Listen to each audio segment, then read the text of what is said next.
ఏంటా శబ్దం? బిడ్డీ నువ్వు జాగ్రత్త.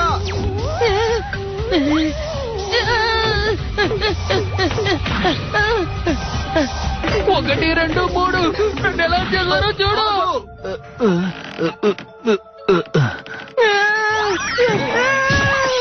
దండనగా దండనగా.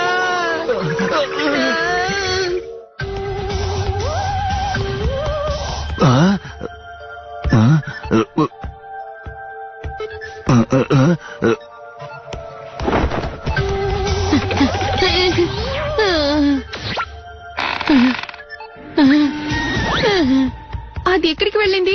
టీవీ వెనక వైపు దాక్కుంది. ఇంతకీ అదేంటి? నాకు తెలిసేది కోత అయి ఉంటుంది. మియా మియా నడిచేది పిల్లి, కోతి కాదు. కోతో పిల్లో అది మన ఇంట్లో ఉండకూడదు. ఇలా చూడండి, మీరందరూ డేంజర్ అని నాకు బాగా తెలుసు. నా డాడీ చెప్పారు.